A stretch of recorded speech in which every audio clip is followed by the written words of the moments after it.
महीने की पहली तारीख आती है और आपका बैंक बैलेंस बहुत अच्छा दिखता है, लेकिन फिर लगभग घड़ी की सुई की तरह 15 तारीख तक आप उसी अकाउंट को देख रहे होते हैं और सोच रहे होते हैं कि यह सब कहाँ गया। अगर यह साइकिल आपको जानी पहचानी लग रही है तो बने रहे। अगले 6 मिनट में हम एक full proof automated post salary action plan बनाने जा रहे हैं। यह प्लान उस 5 बार होने वाली गलतियों को ठीक करता है जो कई काम करने वाले प्रोफेशनल्स को उनकी इनकम लेवल की परवाह किए बिना सेविंग जमा करने से रोकती है। आइए इसे अभी मिलकर बनाते हैं। आप अपना फ़ोन निकाल लें, अपना मोबाइल बैंकिंग ऐप खोलें और एक खाली स्प्रेडशीट या अपना पसंदीदा बजटिंग ऐप लोड करें ताकि आप उसे फॉलो कर सकें। फाइनेंशियल स्टेबिलिटी एक सख्त ऑटोमेटेड सिस्टम पर निर्भर करती है जो आपकी सैलरी क्लियर होते ही एक्टिवेटेड हो जाता है, जिससे रोजाना की विल पावर की ज़रूरत खत्म हो जाती है। पहला स्टेप है अपनी इनकम को कैप्चर करना। इससे पहले कि इन प्लस में खर्च शुरू होने का मौका भी मिले, उस खाली स्प्रेडशीट को देखें जिसे आपने अभी खोला।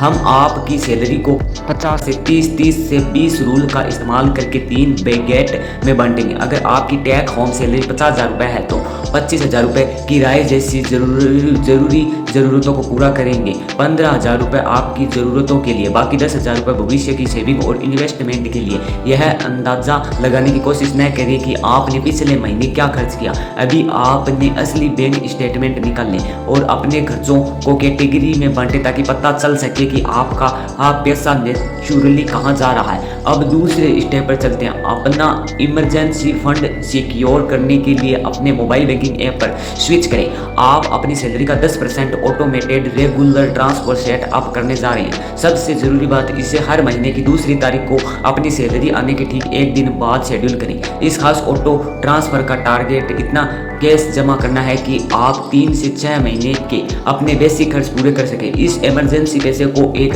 हाई लिक्विड सेविंग अकाउंट या फिक्स्ड डिपॉजिट में रखें। इससे यह पक्का होता है कि अगर आपकी कार खराब हो जाती है या कोई मेडिकल बिल आता है तो आपको तुरंत पैसा मिल जाए और आपको स्टॉक मार्केट के उतार चढ़ाव का सामना न करना पड़े। 50 से 30 से 20 गणित को हार्ड वायर करना और उस 10% स्थानांतरण को स्वचालित करना यह गारंटी देता है कि बचत पर्दे के पीछे होती है, चाहे आपका महीना कितना भी व्यस्त हो। स्टेप 3 एक आम संपत्ति को नष्ट करने वाले को संबोधित करता है। आपने क्रेडिट कार्ड को अपने वेतन के विस्तार के रूप में मानना। केवल न्यूनतम शेष राशि का भुगतान करना खतरनाक है। 30% से 42% ब्याज पर 20,000 रुपये का शेष 33,000 रुपये हो जाता है। अपने क्रेडिट की रक्षा के लिए 30 का उपयोग करें। स्टेप 4 जीवन शैली में वृद्धि का मुकाबला करने के बारे में है।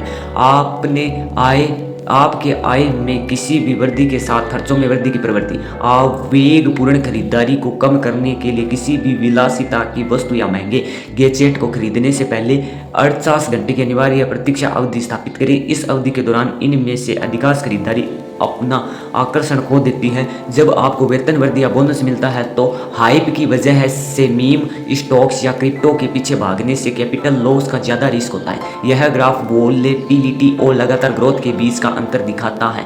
दाईं ओर फोकस करें। आंकड़ों के हिसाब से डाइवर्सिफाइड म्यूचुअल या इंडेक्स फंड वेल्थ बढ़ाने का एक भरोसेमंद रास्ता देते हैं। इस अकाउंट के लिए गोल्डन रूल आसान है। यह सिर्फ वही पैसा इन्वेस्टमेंट करें जिससे आपको अगले 3 से 5 साल खर्च करने की ज़रूरत नहीं होती।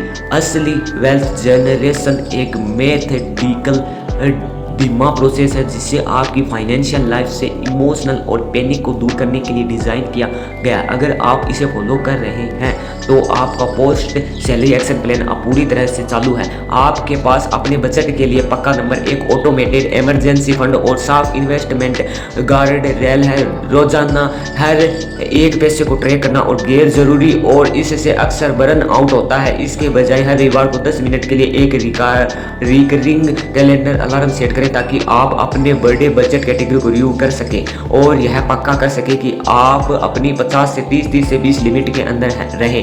यह 10 मिनट का चेक इन यह पक्का करता है कि छोटे बिना मॉनिटर किए गए खर्चे हफ्ते के दौरान आपके द्वारा की गई ऑटोमेटेड प्रोग्रेस को चुपचाप पटरी से न उतार दे। कमेंट में मुझे बताइए कि आप आज इन 5 स्टेप में से कौन सा अपना रहे हैं। अगर आपको यह मददगार लगा तो वीडियो को लाइक करें और इसे अपने साथ काम करने वालों के साथ शेयर करें और भी प्रैक्टिकल फाइनेंस स्ट्रेटेजी के लिए सब्सक्राइब करें और मैं आपसे अगली वीडियो में मिलूंगा।